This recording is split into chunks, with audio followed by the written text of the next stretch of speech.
جو اپنے آپ کو مخاطب ہو کر کہتا تھا کہ عمر تجھے معلوم ہے کہ تو کون تھا؟ واہ عمر، آپ بھی کہہ دیں واہ عمر، واہ عمر، عمر عمر، واہ عمر۔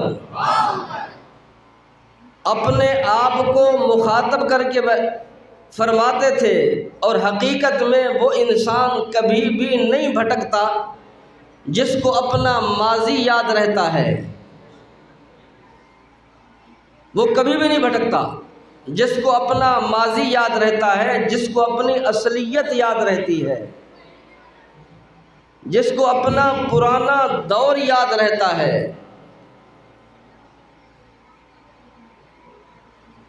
وہ کبھی بھی بھٹکتا نہیں ہے۔ حضرت عمر رضی اللہ تعالی عنہ اپنے آپ کو مخاطب کر کے کہتے ہیں، فرمایا عمر تجھے وہ زمانہ یاد ہے جب تو اونٹ چرایا کرتا تھا، تجھے اونٹ چرانے بھی نہیں آتے تھے، اونٹوں کا چرواہا تھا۔ قربان جاؤں وہ وقت آیا وہ اونٹوں کا چرواہا ایسے بادشاہوں کو چرانے لگا کہ دنیا کے اندر مثال بن گئی۔ عمر تجھے وہ وقت وہ زمانہ یاد ہے جب گرمی کے موسم کے اندر تیرے کپڑوں کے اوپر اندر پسینہ آتا تھا، پسینے سے سفید داغ آ جایا کرتے تھے، اور جب تو گھر جایا کرتا تھا تجھے والد مارا کرتا تھا کہ عمر تو کیا کرے گا بڑا ہو کر، تجھے تو اونٹ چلانے بھی نہیں آتے۔ لیکن وہ قرآن کریم کتاب ہے، کتاب خدا میں یہ تاثیر دیکھی، کتاب خدا میں یہ تاثیر دیکھی، ہزاروں کی بدلتی ہوئی تقدیر دیکھی۔ قرآن کریم کی آواز حضرت عمر کے کانوں کے اندر پڑتی ہے، حضرت عمر سنتے ہیں، قرآن کی آواز سن کر حضرت عمر زیر ہو جاتے ہیں۔ حضرت عمر کا وہ جوش اور جذبہ ختم ہو جاتا ہے۔ حضرت عمر رضی اللہ تعالیٰ عنہ جس جذبے کے ساتھ حضور صلی اللہ علیہ وسلم کے قتل کے ارادے سے نکلتے ہیں، دار ارقم میں پہنچ کر گردن جھکی ہوئی ہے حضرت عمر سائیں کی۔ امام الانبیاء حضور صلی اللہ علیہ وسلم نے پوچھا عمر کیسے آئے ہو؟ یہ تو آپ کا راستہ ہی نہیں ہے، کیسے آئے ہو؟ فرمایا اللہ کے رسول ارادے سے نکلا تھا گردن دینے کے لیے لیکن اب پہنچا ہوں، گردن لینے کے لیے ارادے سے نکلا تھا لیکن اب پہنچا ہوں گردن دینے کے لیے۔ سودا کے لیے بازار گئے تھے ہم، سودا کے لیے بازار گئے تھے ہم، ہاتھ اس کے بکے جس کے خریدار تھے ہم۔ حضرت عمر رضی اللہ تعالیٰ عنہ فرماتے اللہ کے رسول بس آپ کی غلامی اختیار کرنے کے لیے آیا ہوں۔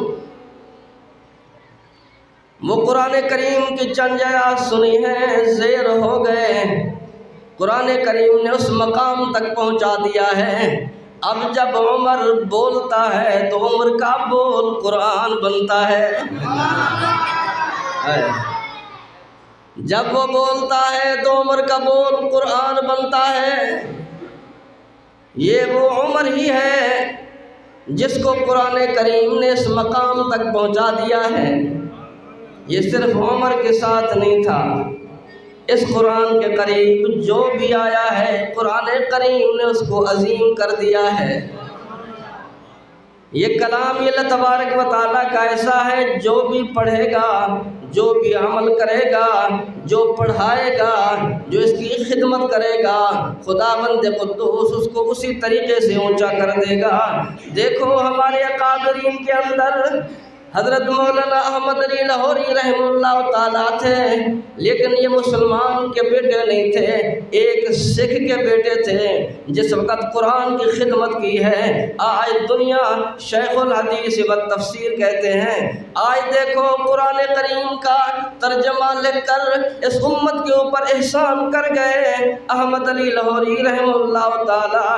یہ قرآن کریم تھا جس کو یہاں تک پہنچا دیا ہے سید اللہ شاہ بخاری رحمہ اللہ تعالیٰ۔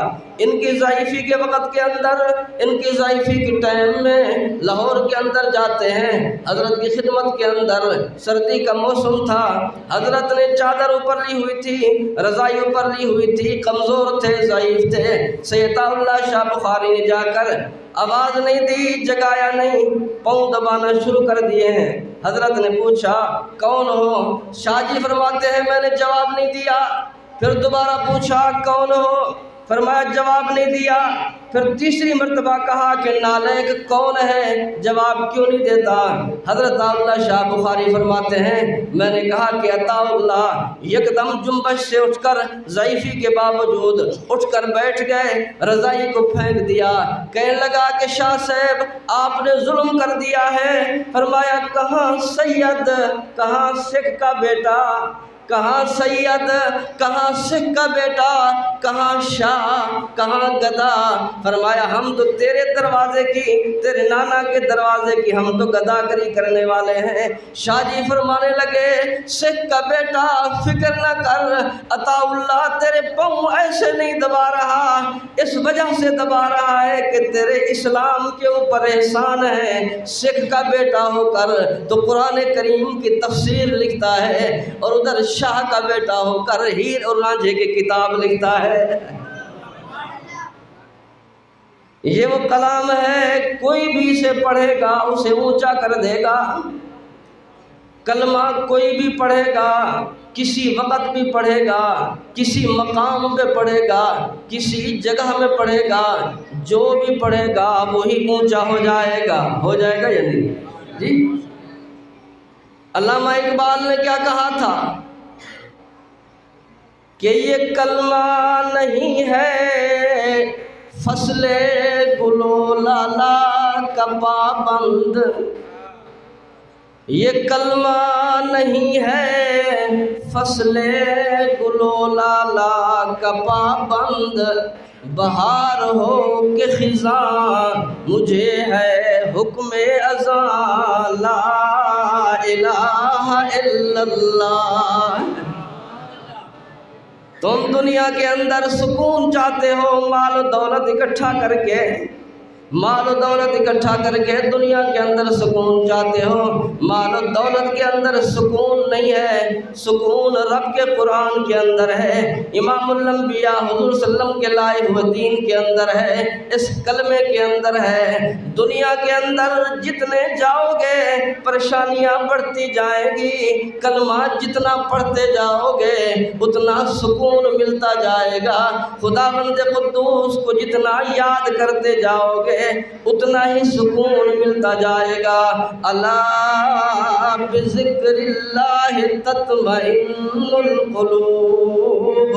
آج ہم نے جس چیز کے اندر یہ سکون تلاش کیا، جس چیز کے اندر خوشی تلاش کی، جس چیز کے اندر ہم نے آرام تلاش کیا ہے، ان چیزوں کے اندر آرام بھی نہیں ہے، ان چیزوں کے اندر سکون بھی نہیں ہے، بلکہ جب ہم اس دولت کے پیچھے نہیں تھے ہمارا عروج تھا، ہمارا عروج تھا، ہمارا ایک مقام تھا، ہماری ایک حیثیت تھی، ہماری ایک شان تھی۔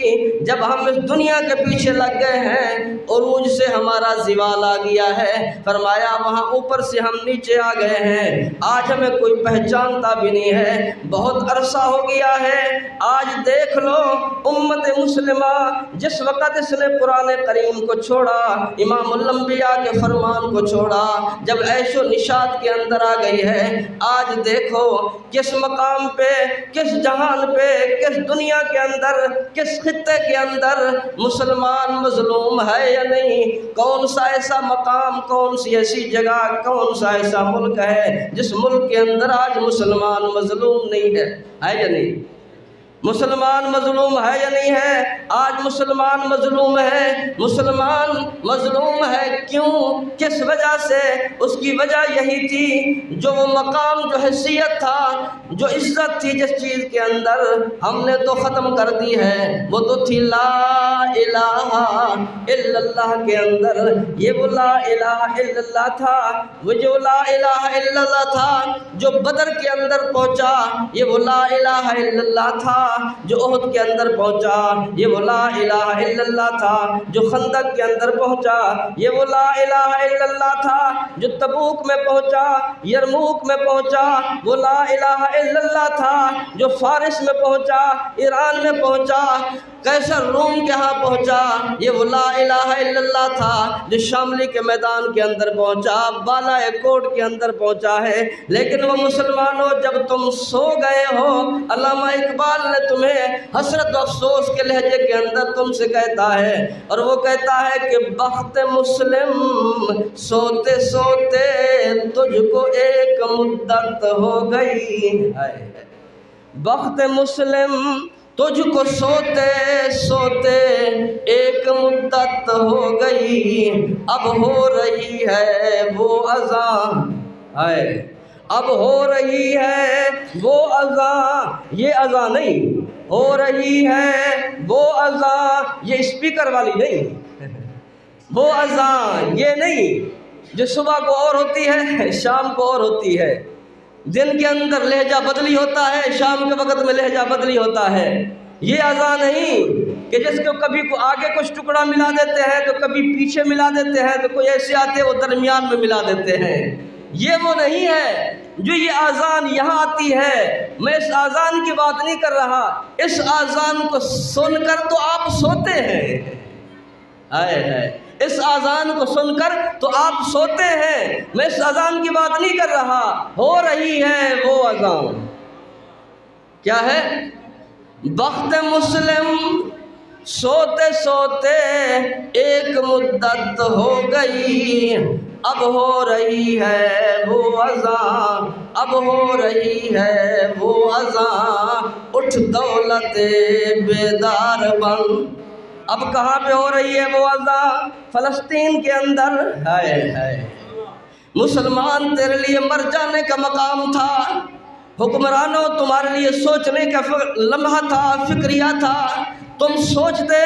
آج وہ مسلمان بچوں کی آہیں، مسلمان بچوں کی وہ فریادیں، وہ زخمی مسلمان بچے جو ایک مسلمان دیکھ کر اپنی آنکھوں سے لرز جاتا ہے، پتہ نہیں ہے وہ مسلمان بادشاہ ان بچوں کو دیکھتے بھی ہیں یا نہیں ہیں۔ وہ مسلمان بہنیں جو اپنے بھائیوں کو آواز دیتی ہیں، وہ کہتے ہیں کہاں گئے ہو تم؟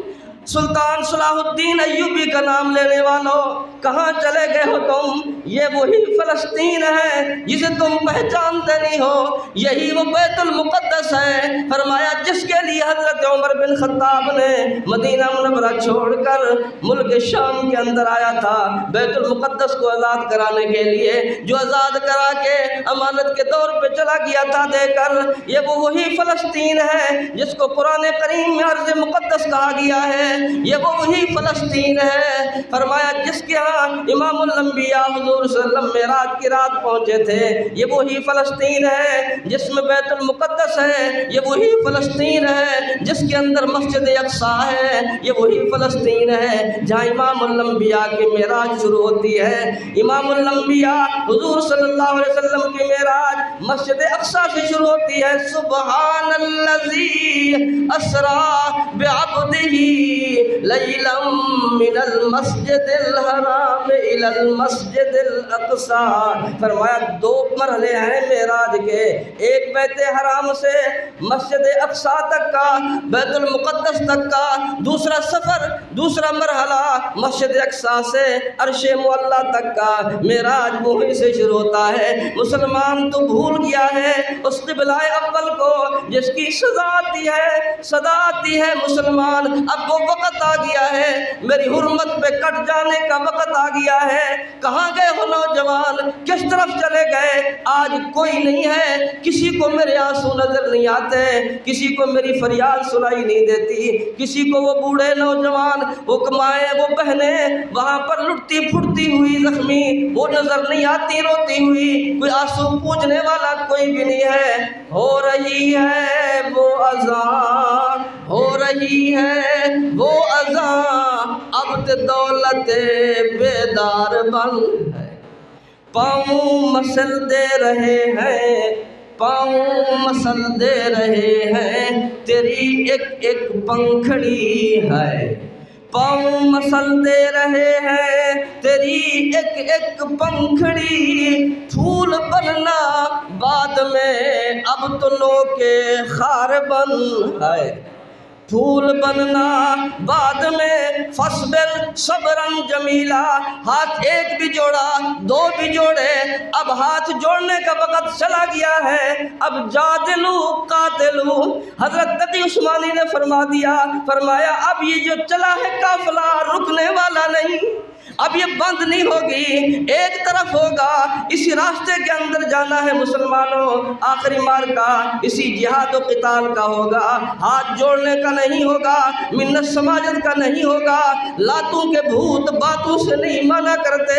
ذرا ان دیکھو تو صحیح ان کلیوں کو جو ظالم مسل دے رہے ہیں، ہندو کو ہمت کیسے ہے جو مسلمان کو تکلیف دے کشمیر کے اندر، یہودی کو ہمت کیسے ہے جو تکلیف دے مسلمان بچی کو فلسطین کے اندر، اسے بھول گیا ہے وہ عمر بن خطاب کا زمانہ، وہ بھول گیا ہے محمد بن قاسم کی یلغار کو، وہ بھول گیا ہے طارق بن زیاد کی بات کو، وہ بھول گیا ہے سلطان صلاح الدین ایوبی کے وارثوں کو، اسے پتہ نہیں ہے، لیکن اب دکھانا ہوگا، اب ہاتھ نہیں جوڑنے، پھول بننا بعد میں اب تو لو کے خار بن ہے۔ آندھیاں چل رہی ہے، آندھیاں چل رہی ہے، ایک طوفان آنے کو ہے، آندھیاں چل رہی ہے، ایک طوفان آنے کو ہے، ذرے ذرے چیختے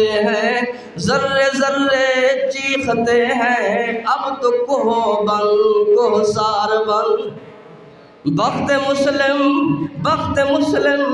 ایک مدت ہو گئی تجھ کو سوتے سوتے، اب تو ہو رہی ہے وہ اذان، اٹھ دولت بیدار بن، اٹھ دولت بیدار بن۔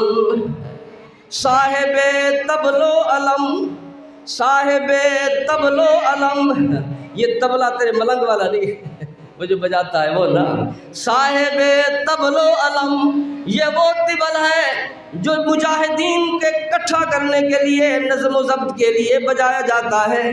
صاحب طبل و علم، صاحب سیف و قلم، صاحب طبل و علم، صاحب سیف و قلم، صاحب سیف و قلم، بن چکے ہو بارہا، بن چکے ہو بارہا، اے جان من ایک بار بن ہے، اے جان من ایک بار بن، اب تو نے ایک مرتبہ پھر کرنی ہے جہاں کی راہ بری، اٹھنا ملے اپنے رب کا، اٹھنا ملے اپنے رب کا، پھر کوہ بن کوہ سار بن۔ بخت مسلم سوتے سوتے ایک مدت ہو گئی، اب ہو رہی ہے وہ اذان، اب ہو رہی ہے وہ اذان، اٹھ دولت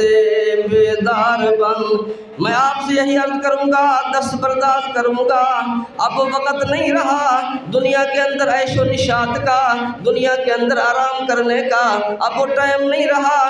دنیا مختصر قیامت کے قریب ہوتی جا رہی ہے، نامعلوم وہ حالات پیش آتے جا رہے ہیں۔ ہو سکتا ہے یہ جان ہے اگر اسلام پہ لگ جائے، مرنا تو ہر حال کے اندر ہے۔ وہ جوان تیری جوانی بھی جائے گی، بوڑھا تیرا بڑھاپا بھی جائے گا، امیر تیری عرمی بھی جائے گی، غریب کی غربت بھی جائے گی، مرد بھی جائیں گے، عورت بھی جائیں گے، ہر ایک جائے گا، کوئی دنیا کے اندر رہے گا نہیں۔ لیکن حقیقت یہ ہوگی اگر یہ جان یہ مال اللہ کے نام پہ لگا دیا تو حقیقت یہ ہوگی کہ جان دی ہوئی اس کی تھی، حق تو یہ ہے کہ حق ادا نہ ہوا، یہ دے کر بھی پھر ہم حق ادا نہیں کر سکتے۔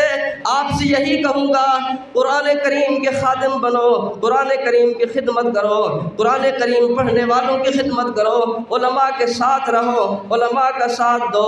میں اپنی بہنوں سے بھی کہوں گا، تمہارا کام صرف کچن تک محدود نہیں، تمہارے گھر کے اندر تمہیں بہترین کچن بنا دیے گئے ہیں، اس کے اندر تمہیں ڈال دیا ہے کہ صبح سے لے کر شام تک تم کچن کے اندر رہتی ہو۔ خدا کے لیے ذرا اس کچن سے باہر آؤ، اس کچن سے باہر آؤ، وہ تیری بہنیں تجھے آواز دے رہی ہیں۔ تو یاد کر خمسہ کے دور کو، اگر تو بہن ہے یاد کر حضرت خولہ بنت ازور کو، تو یاد کر حضرت خولہ بنت ازور کو جو اپنے بھائی کو تیار کر کے زرار بن ازور کو بھیجا کرتی تھی۔ اگر تو ماں ہے حضرت خمسہ کے طریقے کے اوپر آ، جس نے اپنے بیٹوں کو سب کو بھیج دیا تھا اور تاکید کر دی تھی، خیال کرنا بیٹا تمہارے کسی پشت کے اوپر کمر کے اوپر کوئی تیر تلوار کا زخم نہیں آنا چاہیے، سارے کے سارے زخم سینے کے اوپر ہوں، تاکہ میں کل قیامت میں دکھاؤں گی میں نے تمہیں دودھ پلایا تھا۔ فرمایا ایسے نہیں پلایا تھا، ماں کا دودھ حقیقت میں ماں کا دودھ ہوا کرتا ہے، یہ گولیاں یہ سینے کے اوپر کھانی ہے، تلوار نیزے کے زخم سینے کے اوپر آنے ہیں۔ اگر تم میں سے کسی ایک بیٹے کی پشت کے اوپر کوئی زخم آ گیا کل قیامت میں بخشوں گی نہیں۔ او میری ماں ہو، اگر ماں ہو، اگر شوہر والی ہو، بیویاں ہو، ام عمارہ کے قدموں کے اوپر چلو، وہ ام عمارہ فرمایا جو اپنا شوہر بھی جس نے قربان کر دیا، اپنا بھائی بھی قربان کر دیا، اپنا بیٹا بھی قربان کر دیا، فرمایا سب کو قربان کر کے پھر بھی پوچھ رہی تھی یہ بتاؤ کہ امام الانبیاء رحمت عالم صلی اللہ علیہ وسلم کا کیا حال ہے؟ کیوں پوچھ رہی تھی؟ اس لیے سب کچھ ملا تھا اسی کے صدقے تھے، سب کچھ ملا تھا اسی کے صدقے سے، آئے تھے اسی کی وجہ سے، یہ دنیا بنی تھی اسی کی وجہ سے، اگر وہ نہیں تو پھر کچھ بھی نہیں۔ لوگوں نے کہا اے ام عمارہ وہ حفاظت موجود ہے، فرمانے لگی پھر کوئی فکر نہیں، نہ بیٹے کی، نہ شوہر کی، نہ بھائی کی، نہ کسی کی، بس امام الانبیاء چاہیے اس دنیا کے اندر بھی تو آخرت کے اندر بھی۔ دولت کیا کرو گے؟ نبی کو ساتھ لے لو، نبی دنیا کے اندر بھی تمہارے لیے آیا تھا دعائیں کرتے ہوئے، گیا بھی دعائیں کرتے ہوئے، کل قیامت جب دن ہوگا اس وقت بھی سارے انبیاء ہر انسان نفسی نفسی کے عالم کے اندر ہوں گے، یہی پکار ہوگی، لیکن امام الانبیاء رحمت عالم صلی اللہ علیہ وسلم ایک ہی آواز ہوگی، یا رب امتی یا رب امتی یا رب امتی۔ آج تو قرآن کو پشت دے کر پھیر کر پیٹھ چلا جاتا ہے، قرآن کی آواز کو سنتا نہیں۔ اس نبی کے اوپر قرآن نازل ہونے والا، اس سے بڑی کوئی کتاب ہوتی اللہ کے پاس تو اپنے نبی کو وہ کتاب دیتے۔ اس نبی کے بعد نبی بڑا کوئی نہیں تھا، نہ اس سے پہلے کوئی بڑا نبی تھا، نہ کوئی بعد میں کوئی نبی ہے۔ اس کتاب سے پہلے کوئی بڑی کتاب تھی، نہ بعد کے اندر کوئی کتاب ہے، یہ بس آخری ہی کتاب تھی۔ اس کو سینے سے لگا لے۔ وَلَقَدْ آتَيْنَاكَ سَبْعًا مِنَ الْمَثَانِي وَالْقُرْآنَ الْعَظِيمِ، یہ کتاب عظیم قرآن عظیم ہے، اگر اسے ساتھ لگا لو گے تمہیں بھی عظمت مل جائے گی۔ خوشبو کی عطر کی شیشی کی کوئی اہمیت نہیں ہے، اہمیت خوشبو کی ہوا کرتی ہے۔ جب خوشبو اس کے ساتھ لگ جاتی ہے تو شیشی کی بھی حفاظت کی جاتی ہے۔ ہم کچھ نہیں اگر روح قرآن والی ہمارے اندر موجود ہوگی، جہاں قرآن کی حفاظت ہوگی تو ہماری بھی حفاظت ہوگی۔ کریں گے جی؟ قرآن کی خدمت کریں گے، قرآن والوں کی خدمت کریں گے، مدارس دینیہ کی خدمت کریں گے، علماء کے ساتھ تعلق جوڑیں گے، محبت کریں گے، نماز پڑھیں گے۔ یہاں تھوڑا کہا نماز کے لیے کم نے کہا گے، انشاءاللہ سب نہیں کہ نماز پڑھیں گے۔ اللہ تعالی ہم سب کو عمل کی توفیق عطا فرمائے۔ وآخر دعوانا الحمدللہ۔